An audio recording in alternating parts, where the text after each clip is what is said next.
cockpit is illuminated by both integral panel lights and external flood and background lights. The intensity of all lights can be controlled. There are 2 overhead dome lights to illuminate the general cockpit area.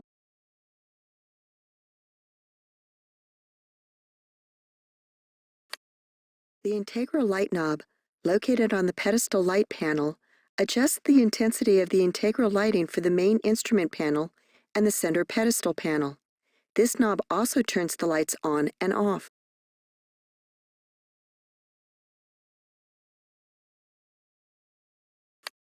The overhead integral light knob on the overhead panel adjusts the intensity of the integral lighting for the overhead instrument panel. This knob also turns the lights on and off.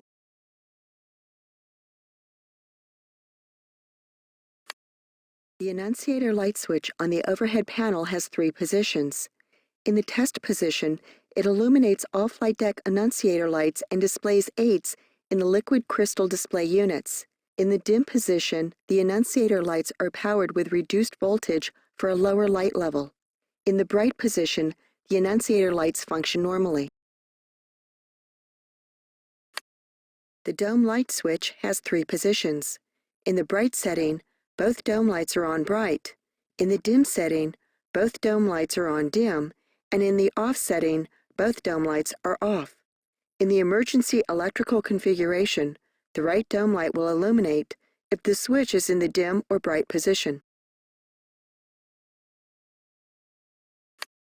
The console floor switches on the captain and first officer's lighting panel turn the side console and briefcase lights on bright, dim, or off. The left switch under the glare shield controls the brightness of the integral lights on the glare shield and the LEDs on the FCU. The right switch adjusts the brightness of the FCU displays. The standby compass light switch on the overhead lighting panel turns the integral light for the standby compass light on and off. Both the captain and first officer have a reading light mounted near the forward upper corner of their respective sliding windows. The control knob turns the light on and off and adjusts the intensity of the light, while a sliding lever adjusts the diameter of the light beam. When the swiveling light is pushed back into its housing, power is turned off automatically. The 2 cockpit overhead reading lights have a control knob to turn the light on and off and adjust the intensity of the light. 4 zones of the pilot's instrument panel can be illuminated with floodlights: the captain's far left side, the first officer's far right side, and the center instrument panel over the standby instruments and over the landing gear handle. In the emergency electrical configuration, the captain's left and center instrument panel floodlights over the standby instruments will illuminate if the main floodlight knob is on. The pedestal floodlight knob controls the floodlight to the center pedestal. It can be swiveled slightly. There are separate lighting controls for each of the 6 display units. Each knob adjusts the intensity of the screen and turns it on or off. On the control for the nav display unit, the outer concentric knob controls the intensity of the radar return picture that is superimposed on the nav display screen when the radar set is turned on. Each MCDU has its own light control knob on the upper right side of the keyboard. The aircraft exterior lights are all controlled by switches located on the overhead exterior lighting panel.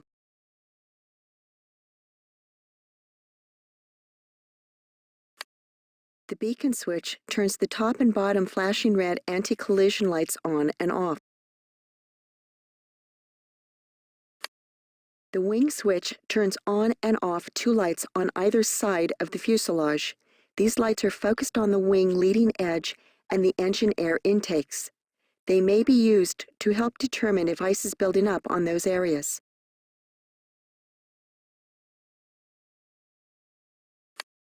Two sets of navigation lights are installed in each of the wingtips and tail cone, and are controlled by the nav and logo light switch.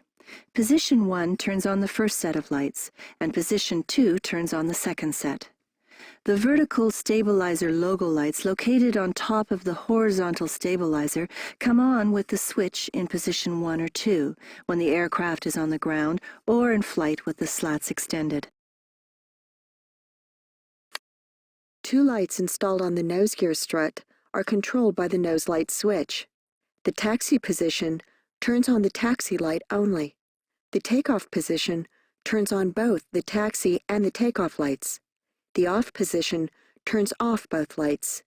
These lights will also go off when the landing gear is retracted, regardless of switch position.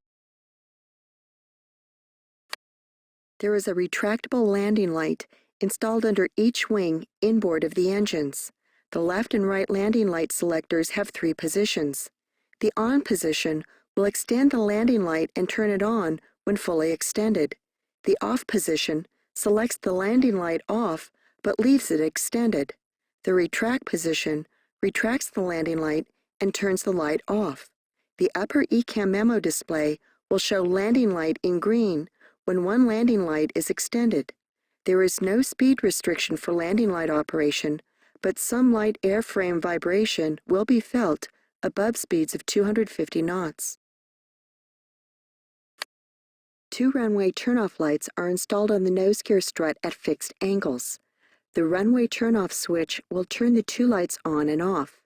They will also go out when the landing gear is retracted, regardless of switch position. The strobe light switch has 3 positions. In the on position, the 3 synchronized strobe lights installed on the 2 wing tips and the tail cone will flash white.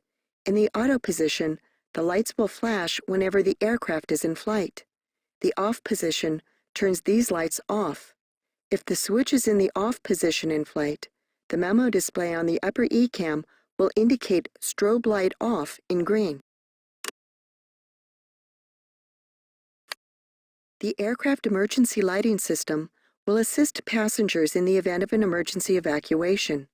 The emergency lighting system is comprised of floor proximity escape path lighting, exit signs, overhead cabin emergency lights, exit location signs, lavatory lights, and overwing escape route and escape slide lighting.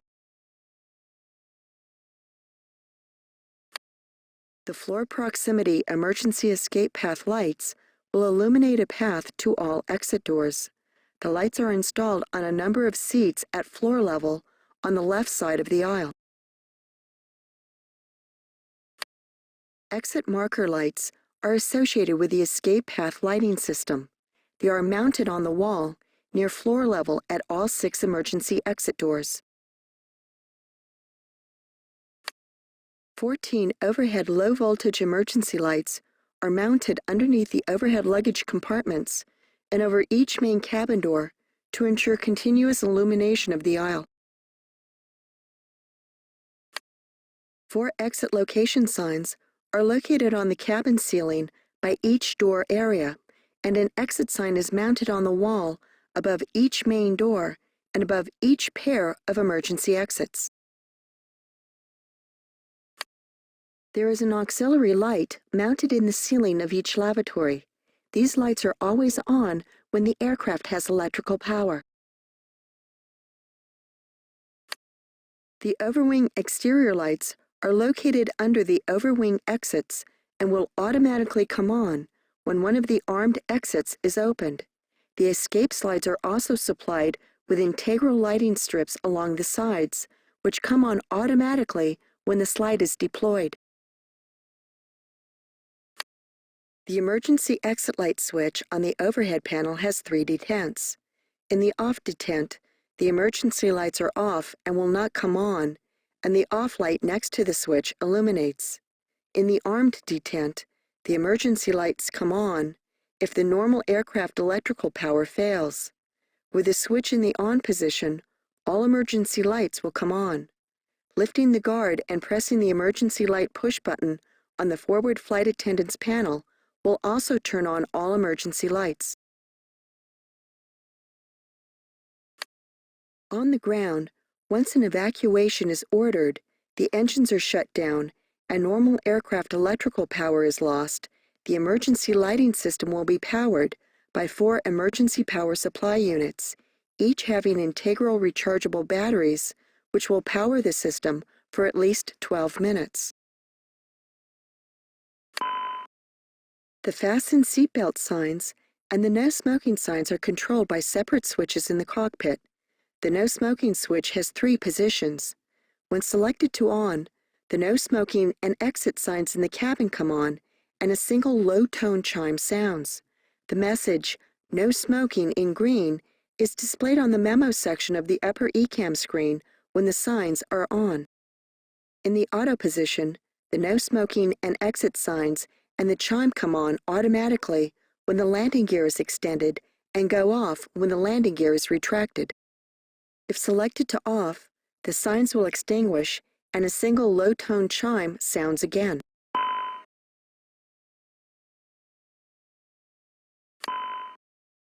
The seatbelt switch has 3 positions. When selected on, the fasten seatbelt signs at each passenger service unit and the return to seat signs in each lavatory comes on, and a single low-tone chime sounds throughout the cabin. The message, "Seatbelts" in green, is displayed on the memo section of the upper ECAM screen when the signs are on.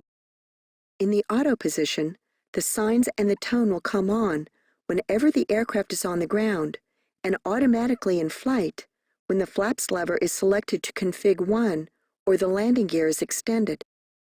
If the switch is selected off, the signs are extinguished and a single low-tone chime sounds again.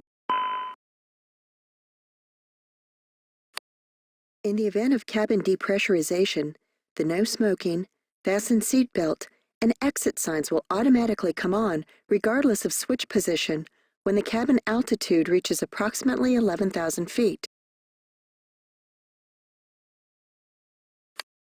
The interior cabin lights are controlled by the push buttons on the forward flight attendant's panel. There are separate controls for entry lights, general cabin lights, lavatory lights, attendant working area lights, and passenger seat reading lights. Over each set of passenger seats is an individual on-off switch for each reading light.